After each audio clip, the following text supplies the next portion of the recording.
Ya, di Indonesia ada satu tantangan besar yang terus menghantui, yaitu korupsi, terutama di tubuh kepolisian. Belakangan ini, lagu Bayar dari band punk Sukatani menjadi viral. Liriknya yang tajam mengkritik praktik korupsi di tubuh kepolisian, mencerminkan keresahan masyarakat terhadap budaya pungutan liar yang sudah mengakar. Lagu ini sempat menuai kontroversi hingga akhirnya ditarik dari peredaran. Seberapa parah korupsi di kepolisian Indonesia? Apa penyebabnya? Dan yang terpenting, bisakah kita mengatasinya? Kalian pasti pernah mendengar istilah cicak versus buaya. Konflik antara KPK dan kepolisian yang menggambarkan betapa kuatnya genggaman korupsi di institusi ini. Berdasarkan survei Transparency International, polisi sering menempati posisi sebagai salah satu institusi paling korup di Indonesia. Bahkan, banyak masyarakat yang menganggap membayar uang damai kepada polisi adalah hal yang wajar. Bukan hanya pungutan liar di jalan, tetapi juga penjualan jabatan, perlindungan bisnis ilegal, dan bahkan penggelapan dana operasional. Kenapa ini bisa terjadi? Penyebabnya kompleks. Pertama, anggaran kepolisian yang minim. Polisi sering harus mencari dana sendiri untuk operasional mereka. Kedua, gaji polisi yang rendah mendorong mereka mencari sumber pemasukan tambahan.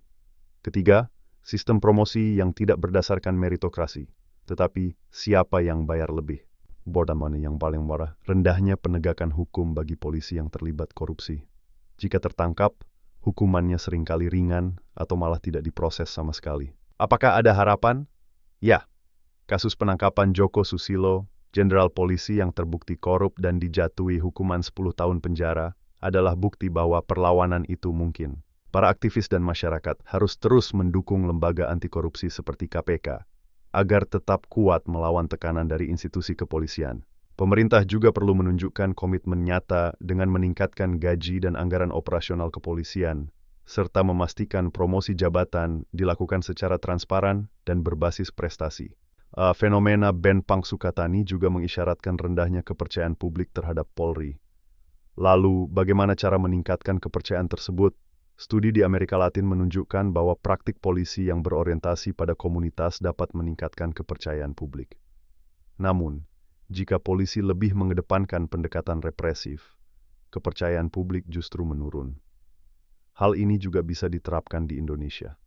Masyarakat butuh polisi yang tidak hanya tegas, tetapi juga transparan dan dekat dengan rakyat. Beberapa negara Amerika Latin, seperti Kolombia dan Uruguay, telah sukses menerapkan strategi community policing yang memperkuat hubungan polisi dengan masyarakat.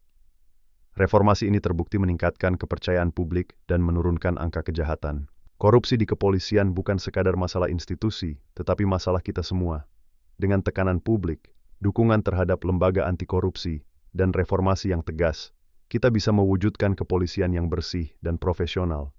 Karena keadilan bukan untuk dijual, tapi untuk ditegakkan. Like, share, dan subscribe jika kamu ingin Indonesia bebas dari korupsi. Suara kita bisa membuat perubahan.